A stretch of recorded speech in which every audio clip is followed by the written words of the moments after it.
Exumus, I think, is my favourite. It's the most beautiful island. I've had it! I've had it with wobbly-legged, rum-soaked pirates!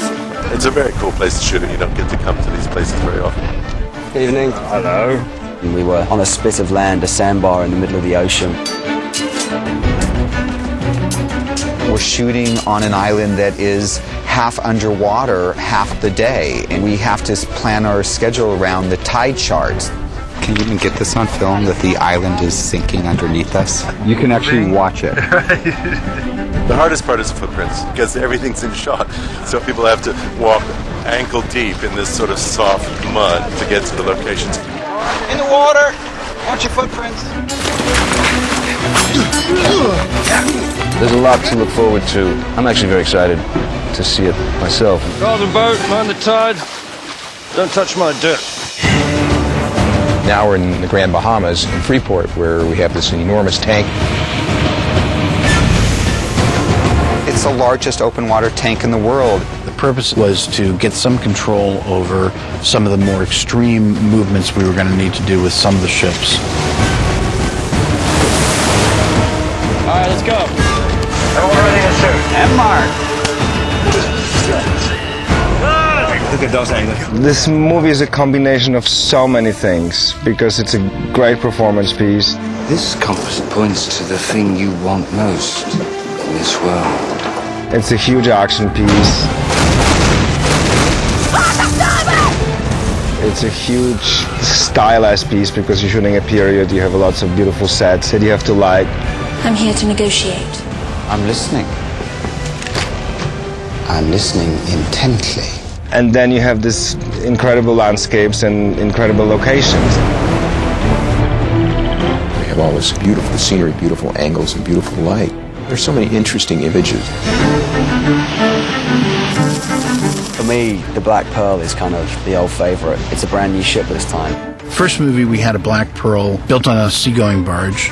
We now have a Black Pearl that's an actual seagoing vessel. It's a tall ship built on the frame of what used to be a cargo ship. We just want something that's going to have a bit of a bow wave and move much more quickly through the water. We used a jet ski with a special float on the back, and I was riding on the back of that. Gore wanted to have a shot come off the bow of the Black Pearl as it's crashing into a wave, literally feet from the bow. One of the sets we had a great deal of fun with was the Bayou set, which was shot on stage at Disney.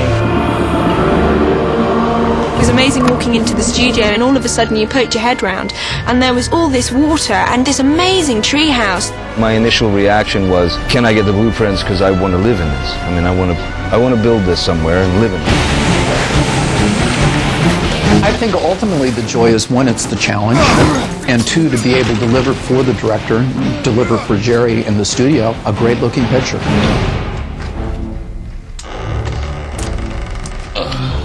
Yeah, Pinto, those are some first-rate muscles. Thanks, Ricky. I've been working out to get in shape for all the swashbuckling action in our new film.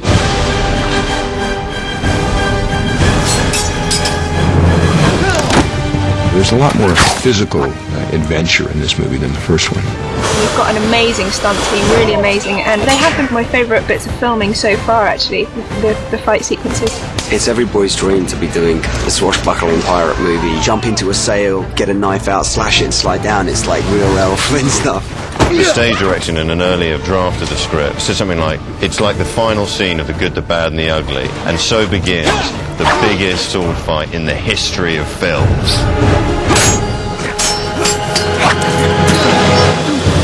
We have this enormous sword fight on this huge wheel. We spent many days doing crazy fights, going up and down, around and around. I was literally in the wheel at one point.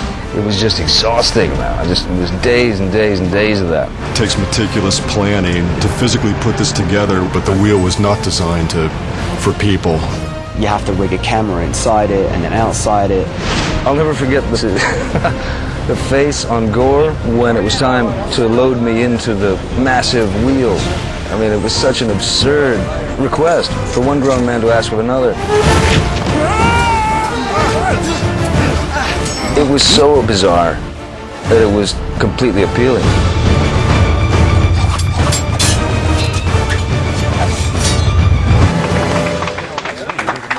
They had this bone cage hanging like a pendulum off a crane. Is this actually just really swinging? We're not quite sure what's going to happen. The bone cage sequence was crazy.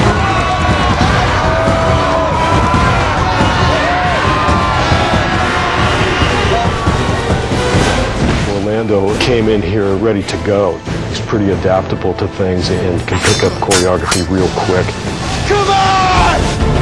George Regi's great. He knows how to put it together and keep it safe and yet feeling dangerous. There's a flaming sword routine.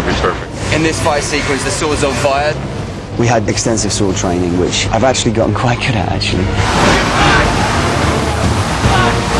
It's a truly remarkable sequence. Crazy.